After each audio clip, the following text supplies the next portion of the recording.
Major development in the ongoing email controversy surrounding Hillary Clinton. The State Department has placed blame on Clinton, along with other previous secretaries of state, for mishandling emails and disregarding guidelines for avoiding cybersecurity risks.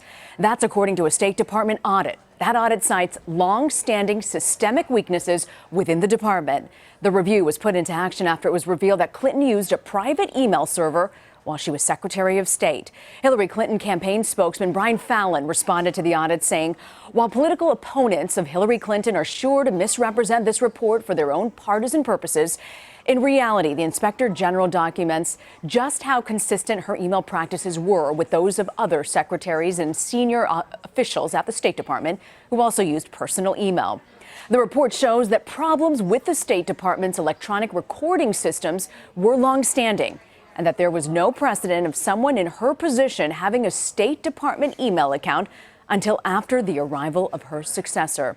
CBS News correspondent Nancy Cortez is on the campaign trail with Hillary Clinton in Buena Park, California. Nancy, I got to ask you, this OIG report, it's been a long time coming. What's the big takeaway from this?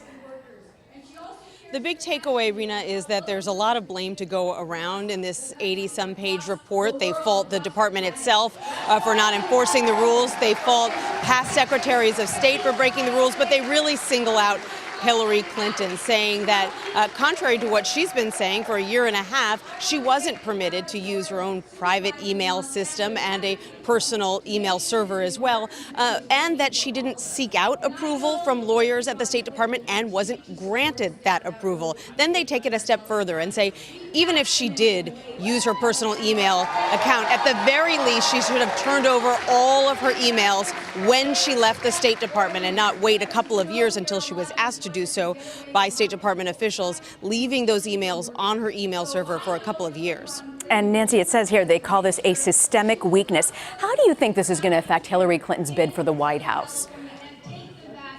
Well, there are a couple of problems in this report for her. First of all, you see communication taking place right back when she came into the State Department between some security officials who were worried that her unusual setup was going to lead to some important documents not being captured by the system. And they were told, this has already been decided, don't bring it up again, don't discuss it. So it leaves the impression that people who had concerns about the security of her server were essentially silenced.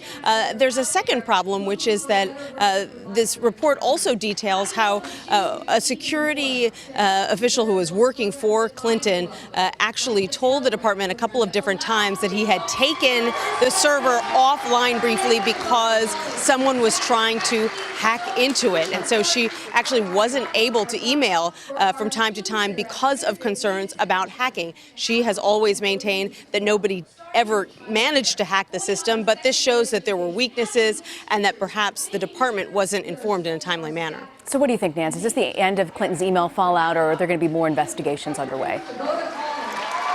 There's a lot more where this came from, Rena. First of all, there are a couple of lawsuits that are still working their way through the judicial system, and most importantly, there is that FBI investigation that still has not been completed.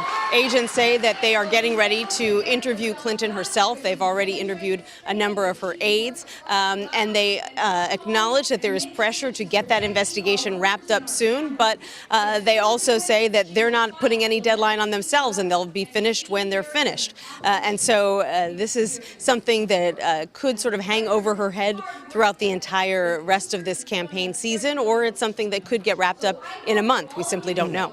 I know it's pretty loud where you are, Nancy, but I got to ask you, I don't know whether to be troubled or jealous of the fact that Condi Rice and Madeleine Albright apparently didn't use any emails during their time as Secretary of State.